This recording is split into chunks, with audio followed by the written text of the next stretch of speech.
오늘도 주님의 늘 우리가 살아가시는 기업된 하루의 삶이 되시길 소망합니다. 오늘 본문의 전반부에서는 여호와께서 사울로 인하여 슬퍼하고 있던 사무엘에게 베들레헴 사람 아들 중에서 이세 아들 중에서 이스라엘의 새로운 왕을 세우셨으니 뿔에 기름을 채워 그에게로 가라라고 말씀하십니다. 이에 사무엘이 여호와의 지시대로 베들레헴으로 가서 이세와 그의 아들들을 제사에 청한 사실과 사무엘이 하나님의 명령에 따라 이세 여덟 아들 중에 막내인 다윗에게 기름을 붓고 고향 라마로 돌아간 사실에 대해서 말씀하고 있습니다. 먼저 1절 말씀을 보면 여호와께서 사무엘에게 이르시되 내가 이미 사울을 버려 이스라엘 왕이 되지 못하게 하였거늘 내가 그를 위하여 언제까지 슬퍼하겠느냐. 너는 뿔에 기름을 채워가지고 가라. 내가 너를 베들레헴 사람 이새에게로 보내리니 이는 내가 그의 아들 중에서 한 왕을 보았느니라 하시는지라 라고 말씀합니다.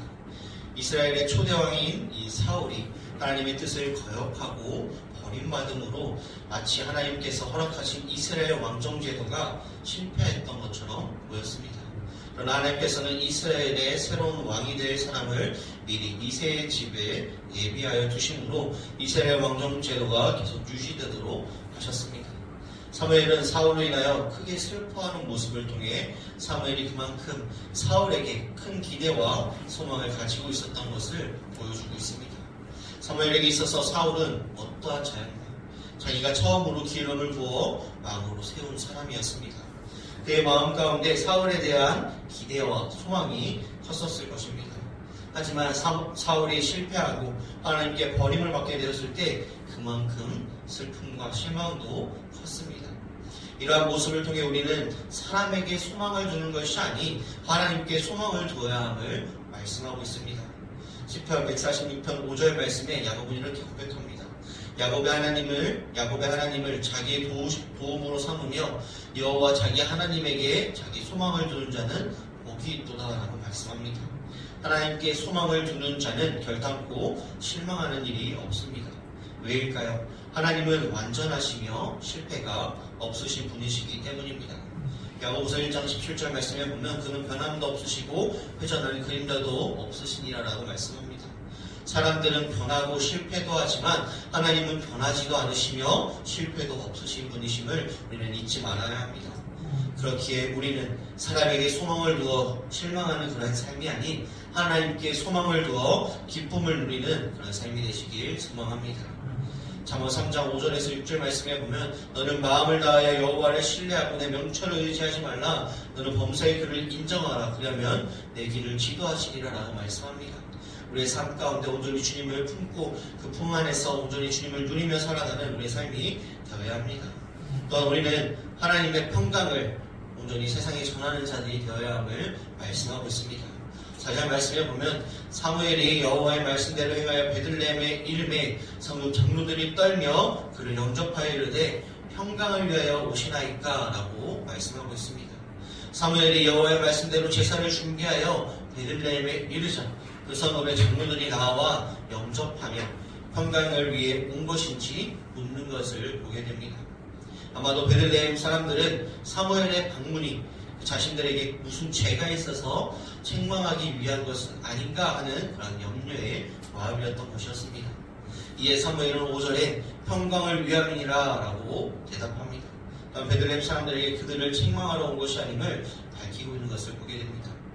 우리가 아는 대로 당시 이스라엘 백성들은 외세의 압력에서 벗어나기 위해서 왕정을 요구했습니다. 그리고 하나님께서는 그것을 허락하심으로 사울을 왕으로 세워주셨지만 그들의 소원대로 평강이 그들 가운데 있지는 않았습니다. 왜냐하면 그들은 여전히 외세의 침공에 시달려야 했고 나아가서는 사울의 강압에 시달렸기 때문이었습니다. 그러기에 그들은 여전히 평강을 갈망하고 있는 그러한 상태였습니다. 그런데 이제 사무엘이 기름 부을 이스라엘의 새로운 왕을 찾기 위해 왔습니다. 누구일까요? 바로 이스라엘을 외세의 침략으로부터 완전히 해방시킬 인물 바로 다윗이었습니다. 그리고 의와 공평으로 백성들을 다스릴 그 다윗을 세우기에 왔습니다. 여러분 베들레헴 성읍의 장로들이 평강을 위하여 오시나이까의 이 질문에 평강을 위함이니라 라고 대답한 이 사무엘의 대답은 장차 이스라엘에 임할 평강의 소식을 전한 것이기도 하였습니다. 사무엘의 소식은 외세의 침공에 시달려 있는 이 베들레헴 장로들과 백성들에게 큰 위로와 힘이 되었습니다. 이러한 베들레헴의 장로들과 백성들에게 평강의 소식을 전한 이 사무엘의 모습이 우리의 모습이 되어야 함을 말씀합니다. 오늘날 살아가는 우리 또한 하나님이 우리에게 맡기신 그 평강의 소식을 전해야 함을 말씀하고 있는 것입니다. 우리가 보낸 이 세상은, 우리가 보내고 있는 이 세상은 평강이 없는 곳입니다. 죽음의 두려움과 온갖 인생의 풍파 속에서 고통 가운데 보내고 있는 것이 우리들의 인생이며 이 세상입니다. 우리는 이러한 암울하고 힘든 이 세상에 평강의 소식을 전하는 그러한 삶이 되어야 합니다. 우리에게 있는 평강의 소식은 무엇일까요? 그 소식은 땅에서 모든 기뻐하시는 이분, 사람들에게 평화가 되시는 분, 우리를 죄에서 구원하셔서 하나님의 평강을 주실 분이 바로 예수 그리스도입니다. 이사야서 9장 6절 말씀, 이는 한 아기가 우리에게 낳고 한 아들을 우리에게 보내주신 바 되었는데 그의 어깨에는 정사를 메었고 그의 이름은 기묘자라 보사라 전능하신 하나님이라 영존하시는 아버지라 평강의 왕이라 할 것입니다 라고 말씀합니다. 다윗의 자손으로 오신 예수 그리스도는 이 고통의 세상에서 평강을 가져다 주신 분임을 우리는 잊지 말아야 합니다. 요한복음 14장 27절 말씀, 평안을 너희에게 끼치노니 곧 나의 평안을 너희에게 주노라. 내가 너희에게 주는 것은 세상이 주는 것과 같이 아니하니라. 너희는 마음에 근심하지도 말고 두려워하지도 말라. 요한복음 16장 33절 말씀, 이것을 너희에게 이르는 것은 너희로 내 안에 평안을 누리게 하려 함이라. 세상에서는 너희가 환난을 당하나 담대하라. 내가 세상을 이겼노라 라고 말씀합니다. 우리는 예수 그리스도로 말미암아 이 평강을 누리고 평강의 왕으로 말미암아 죽음의 두려움에서 벗어나 참된 평안을 누리며 살아가는 것을 우리는 잊지 말아야 합니다. 그러기에 우리는 평강의 왕이신 그리스도를 세상에 전하는 자들이 되어야 합니다.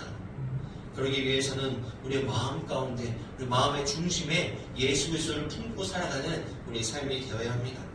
7절 말씀에 보면 여호와께서 사무엘에게 이르시되 그의 용모와 키를 보지 말라. 내가 이미 그를 버렸노라. 내가 보는 것은 사람과 같지 아니하니 사람은 외모를 보거니와 나 여호와는 중심을 보느니라 라고 말씀하십니다. 우리의 마음 가운데 어떠한 것을 품고 살아가시나요?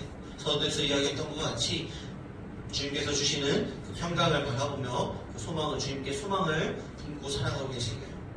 아니면 세상 가운데 세상의 이득과 세상의 성공을 위해서 마음 가운데 품고 살아가고 계신가요?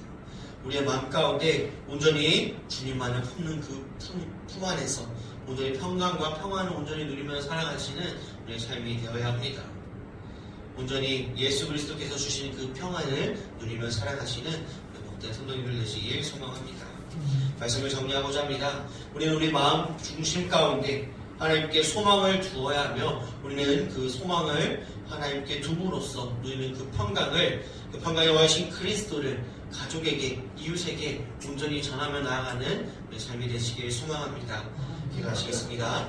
사랑과 은혜가 충만하신 아버지 하나님, 우리 마음 중심에 우리 하나님께 소망을 두며 살아가는, 소망을 둠으로써 오늘 누리는 평안을, 그 평강의 왕이신 그리스도를 내 이웃에게, 내 가족에게 온전히 전하며 나아갈 수 있는 믿음의 삶으로 주님 함께 하시고 인도하여 주시옵소서. 우리 삶 가운데 온전히 누리며 예수 그리스도를 통하여 누리는 그 평안과 평강을 누리며 살아갈 줄 믿사옵고 바라오며 사용하신 예수님의 이름으로 기도드립니다.